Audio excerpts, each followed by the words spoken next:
Welcome to the High Vibe Show, living the high vibe life with me, your host, Elisa V, and together with my guests, experts in the art of living in a state of high vibration, we have got an amazing show for you today. My passion is to educate and inspire you to raise your frequency to a high vibrational state. Whether you're an awakened soul to the power of your own consciousness as a light being, or you're new to this spiritual path of expansion and growth, which is made possible through vibrating at a high level, you are in the right place. So stay here to experience fun, frequency upgrades now, so you can manifest all you want and help to raise the collective vibration of our wonderful world. Let's hit the restart button and high vibe it together. The High Vibe Show starts now. Hey guys, welcome to the High Vibe Show. I'm your host, the Queen of High Vibe, Elisa V, and I'm so happy to have you here today. Happy November. Can hardly believe we're already in the midst of November. Today, I'm so glad to tell you that we are going to be bringing you our 7th episode in the series that Dr. Pat and I have started called The Secrets of High Vibe Wellness. And as you probably have known from seeing the other episodes, we're going through the wellness wheel, and we're stopping at every single dimension to talk about how we can have a more robust and happier and high vibrational life in all of these dimensions. So today we are joined by, of course, Dr. Pat and also Kari Knutson, who is a seasoned trained consultant, professional speaker, therapist, storyteller, and podcast host of her own show, Get Big Out Loud. And we're going to dive deep into how to achieve emotional wellness, how to embrace all of our feelings in order to know ourselves and be emotionally aligned so we can live our best lives. Welcome, Dr. Pat and Kari. Hey, everybody. Glad to be here. So glad to have you. This is an important topic. Look, I don't care where you are or what you're doing. Elisa, thank you for taking this on. Emotional intelligence and emotions. We now have the science about how they affect every aspect of our lives. From the moment that somebody cuts us off on the road and we go into California Railroad, because I lived there and went to school there, I know what that even looks like. And New York Railroad, let's not forget that. Okay, how is that happening? Is that looking pretty good now? I forgot about New York. Yeah, it's pretty bad. It's pretty bad. Or you just don't like that movie you just spent $100 taking your family to see. It's all in everything, but we're going to talk about why it's important, right? And why it affects our health and wellness. Yeah.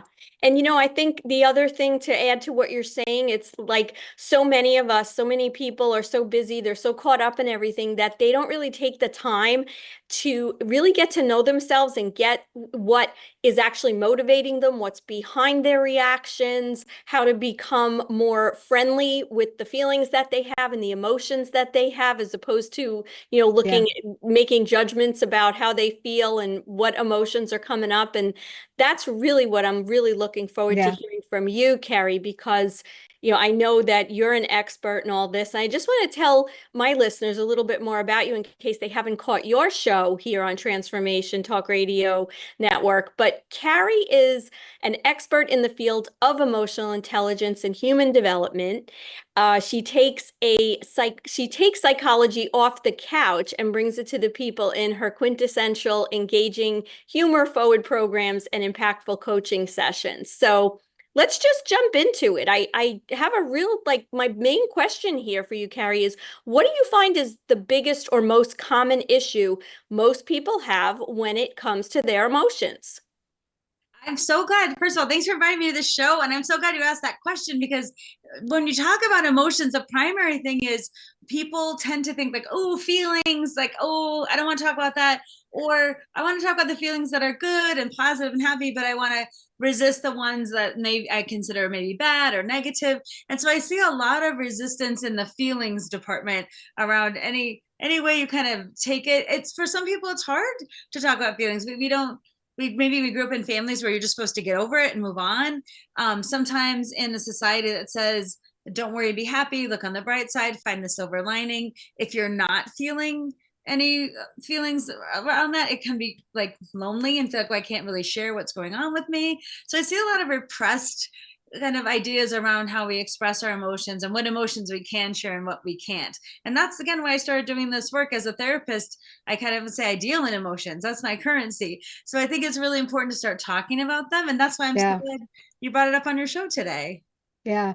I mean, I want to hit you up for the fact that this shows up everywhere. I read the headlines this morning. I am in the Pacific Northwest, Boeing and the Boeing union's on strike. So here's what not to do. Hello, Boeing CEO. Here's what not to do if you're in the middle of a union vote. Now, talk about emotions, you're right. It's a tense, and you work with organizations too.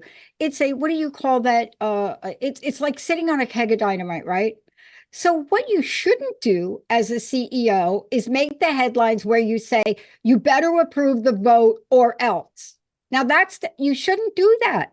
You see, what are you doing? You're putting, like Mama used to say, you're adding a little fuel on the fire or throwing that extra lighter fluid on your coals to get them hot. And so there are so many layers of this, Kari. From where you sit, what are your top 3 things people should know about getting emotionally intelligent? Well, I think the first thing is to define emotional intelligence because it's a term that's been thrown around and it can be kind of confusing for people. That's why I started talking about it initially, was because I got some questions like, what is emotional intelligence? First of all, why isn't it called emotional quotient? Why is it called EQ? Right? Instead of, not EI, instead of emotional intelligence. So that's the first thing. It gets called both. EI is emotional intelligence, EQ is emotional quotient, but most people don't use the word quotient. So we use those 2 terms interchangeably. So that's the first thing to address, is that both are right, EQ and EI. And the top other thing I'd say is it's really defining that instead of some like controlling your emotions, analyzing them, perceiving them. There's a whole group of thought around all these things you should do. And I really think we should make it simple. I think EQ means optimizing your understanding of your emotions, optimizing your expression of them, so that in any situation you can think of, how can I optimize my expression of emotions in this moment for what needs to happen or for what I'm feeling. So optimizing to me is different than controlling, perceiving, analyzing. I really don't think you can control your emotions. I think that people are going to have emotions that they're going to have, and then it's how you optimize your understanding and expressions of those. But trying to control your emotions, I always say, like, if someone tells you to calm down, your first response is never like, oh, thanks for that feedback. I will calm down now. I appreciate what you said. That's very helpful. No one in the history of time has ever been like, yeah, thanks. We get ramped up because we know how we feel. When someone says, calm down, you're overreacting. We always like, don't tell me to calm down. I am not overreacting. We're very fierce about that because we know how we feel. So sometimes I think it's just important to recognize how we feel. And I guess that'd be my third thing, is really owning that all feelings are valid, and not having good feelings or bad feelings. And say, as I like to say, feelings are like colors. They're not essentially good or bad. We have preferences for colors, but we wouldn't say blue is a bad color, right? So I always say, like, feelings really serve us. So I'd say for my top 3 things, that would be the third one, about really recognizing that all feelings are valid and finding ways that they serve us, and that understanding the definition is to optimize our understanding of our emotions, and understanding EQ and EI, we're talking about the same thing. Okay. So, that you kind of jumped where I was going to go. And it's kind of like, I love what the analogy you just gave with the colors, because, people think of bad and good when it comes to feelings, right? Like I would say that anger is probably vilified a lot, right? Because, sometimes with anger, there can be, you can hurt people, or you can be led to take action that might not, be good for yourself or for someone else. But I love how you put it, that all emotions are valid. So, action is sort of the next step to that, which would require most of us to really understand why we're feeling a certain way, so that we can manage and then optimize whatever that emotion is telling us is going on, or trying to, our bodies, our minds, our souls are trying to, come through to us about what's really going on internally. And as a result of that conversation or that thought, I wanted to just, and we're gonna have to go to break soon, but I wanted to just ask you, when it comes to these, what we come to term as bad emotions, when we look at the Hawkins scale, right, we can see that things like joy and gratitude and enlightenment are high. They vibrate very, very quickly, right? And it gives us a high frequency. But then you have emotions like anger or guilt or even fear. Those are low. So how do people not judge the feelings if we know that being in that energy of high vibration is going to help open us up to the greater potential we have? And at the same time, some of those other emotions aren't. Is it about being stuck in them? Is it about how we handle them? Like, how do we transform it so we can be at peace with all that? Oh, that's such a great way of asking the question, because the idea of how do I be at peace when I have these potentially conflicting emotions? And how do I also recognize that if I'm looking at all my emotions and I feel like, like you said, the higher vibrancy ones are easy to understand, and like that you can see why they create this higher vibration.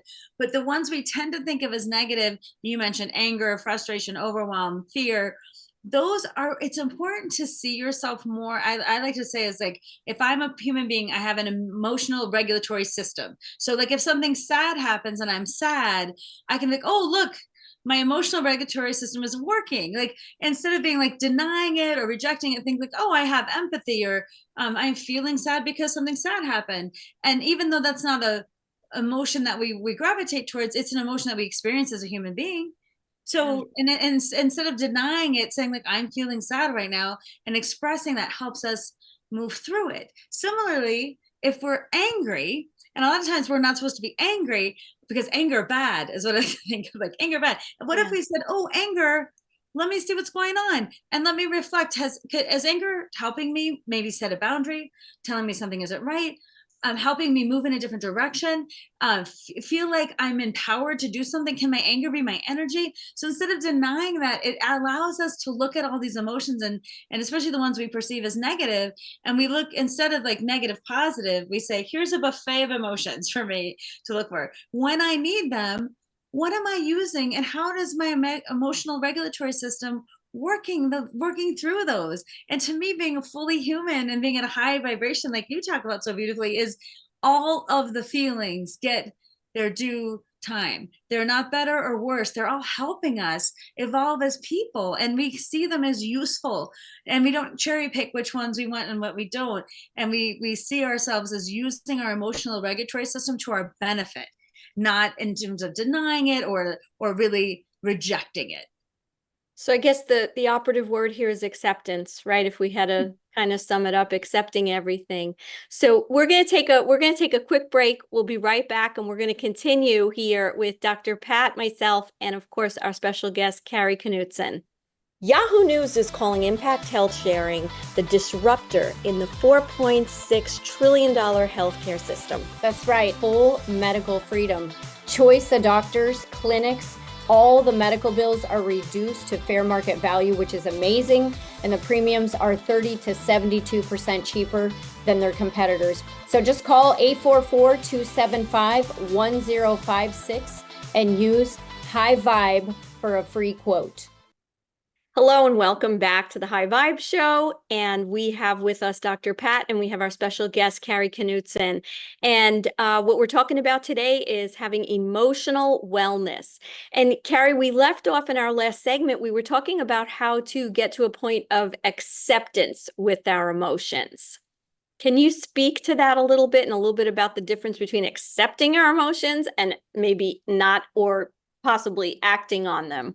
Yes, and that's such a great distinction, because the idea of just accepting your emotions, I feel like that's neutral. Like, can I just accept what I'm feeling and say like the feeling is what it is? And part of accepting the feeling, like especially around emotions where we consider them negative, like let's say anger, for example, like even just saying, I'm so angry right now, I feel angry, and allowing ourselves permission to be angry or saying, I'm so frustrated, I'm so overwhelmed, I feel guilty, I feel hurt, I feel shame, I feel regret, like whatever that is, to me just lets the feeling be seen and identified by you. And then you have a chance to decide, now, how do I want to process this? Right. But the first idea is, can I accept my feelings in a neutral way? Not that this is a good one and this is a bad one. This is just how I'm feeling. And then when you can accept it, to me, the feeling, I always like, this is how I like to think about it. Holding a feeling is like holding water in your hands. You can't hold that same feeling the same way for very long. And if you can accept that you feel that way, it kind of flows through to the next thing. And if you think about something you were angry about just last week, the intensity of that anger has probably changed over time and with thoughtfulness. So how we feel in the moment tends to shift. But if we accept the feeling, then I feel like we can do something with that, when we can like let it flow. And so the idea of accepting the emotion then allows our brain sometimes to be like, okay, how do I want to act on this? And that's the part of optimizing your understanding of your emotions. How do I optimize this? Do I have that tough conversation right now, or do I wait? Do I seek some support for something I'm going through to like help me manage this? Do I let the emotion be and let the situation kind of play itself out? Or what do I want to do to optimize it? And a lot of times we stick our foot in our mouths because we lead so much with emotion, where we're like, people say they think with their hearts instead of their heads, and our rational mind says one thing and our emotions say another. And I like to think of it as a good integration. What are my emotions telling me? And can I have some space for my brain to say, do I need to say that right now? Is this the way I want to express myself? Is this going to be for the better, for worse? So it allows us a little pause when we're not fighting the accepting, like, I shouldn't be mad, but I am anyway, so I'm just going to blurt out something, versus like, I'm angry and I'm allowed to be that way. Okay, Yeah. now what? It allows that pause between the thought and the action. And that's the idea of optimizing your expression of your emotions. And I wanted to bring up, you talked about before, also about like anger serving as a platform for something that you transformed essentially into something where you're being helpful. You want to speak to that? Sure. So, having gone through my own personal journey with divorce and being left with a lot of anger and sadness and frustration and so many other things, I realized that I could probably and possibly help people get through that. And to your point, when it comes to this sort of pause, I think you were saying like to pause, I use the expression in my practice because divorce is a very angering situation. And I use the expression we learned as little kids, I guess in kindergarten or first grade, stop, drop, and roll, where and that's what I tell my clients, like, before you call your lawyer and start racking up your bill, before you call your ex and start screaming at that, like, before you do anything, stop, pause, think about it. And I think that's basically what you're saying. That it's processing is takes a pause. And sometimes you can answer to this as a professional, but these feelings can be very uncomfortable. Like, we don't want to feel that. We like, joy is fun to feel, and even gratitude, it puts us in this nice feeling, but anger and fear and like, we want to push it away. But when we push it away, all we're doing is like putting this block to moving forward. And as you said, transforming it or utilizing it or channeling it into something that can really serve us. And I appreciate your kind words, because that's what I tried to do in my life. Now, I want everyone to know, before we go any further, Kari, how do people get in touch with you? And is there anything right now that you're doing that you want everyone to know, professionally, that they can get in touch with you about? Yes, thanks for asking. So I'm a therapist by training. That is my background. And what I say I do in my speaking role is I take psychology off the couch. So I do a lot of public speaking on issues related to psychology. I travel all over the country talking to different organizations about emotional intelligence, the intersection of emotional intelligence and leadership, conflict resolution, resilience, change management. So I have a lot of topics related to how psychology can help us personally and professionally. So I do that, and I do coaching as well for people who want to improve their emotional intelligence. And then I have a one-woman storytelling and comedy show that really connects. It's all about our human experience. And I use that as a vehicle to talk about things in a humorous and interesting way, but really that connects us to our human experience. So all of that information is at knutsonspeaks.com. That's where you can find out about me. And your show, is this something that you go live with around, or is it something that's taped? Like, is this something we can go to? Yes, you can go to it and you can have me come out to your city or state. So it's a one-woman show and it is performed a few times a year. I've done it mostly in Denver, but I've done it one time virtually and one time in Pennsylvania.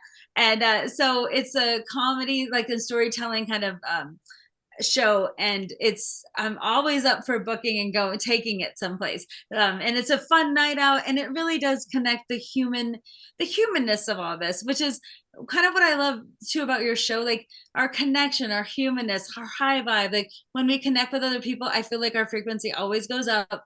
When we're sharing in the hard things and the good things, that's part of the reason I do what I do, and that's what I like what you're about too, is connecting to people in order to, again, raise their vibration and start to feel better. Yeah, collectively. And Dr. Pat, it's what she's saying. Like, I love how she's brought the emotions with this laughter, because we always talk about how laughter is like one of the most important things to raising your vibration. Yes. And when we laugh, right, there's so much data on, how healthy that is for us across the board, right? All dimensions. This has been so great. I wish we had more time, but I want to encourage my my listeners today to check out Kari's show. I want you to tune in. And when is your show? When does your show air, Kari? Mine's called Get Big Out Loud. I mean, get big and talk about it. Like, talk about things helps us get big in the world. And it's the second Monday of every month at 10 o'clock Pacific time. Okay. Yeah. Okay. Oh, this has been great. Any other comments, Dr. Pat, on this subject? Yeah, I just want to say that, we don't always have control over things that happen in life, but we can learn how to manage our emotions. We can learn what not to do with them, and we can learn what to do with them. And I think that's what we're talking about today. Kari, thank you so much for all that. Oh, yes. And I think it's wonderful that you want to explore emotional intelligence and helping people find whatever bridge it is between what's going on here and what our greater purpose is, and not letting emotions stop that, allowing it to help us to optimize our experience and to see emotions as a vehicle that are useful and important and very human, instead of something we deny or judge. And like you're talking about, the optimization of them, first accepting, then deciding what we want to do, and then helping that be in a productive way. And so that's my goal, to help the conversation around emotions essentially be more productive and help people understand what emotional intelligence is. And I think highlighting it on your show is such a beautiful way to help people access it. Yeah, thank you, Elisa, for doing all that. Thank you guys for being here. And thanks for joining us today for this show. Remember, you can always hit the restart button on your vibration and bring yourself into a higher frequency. For any one-on-one support, you can just get in touch with me at hittingtherestartbutton.com if you want to vibe high and thrive high through my coaching programs. And until next time, ladies, thank you so much for today, and we'll see you soon.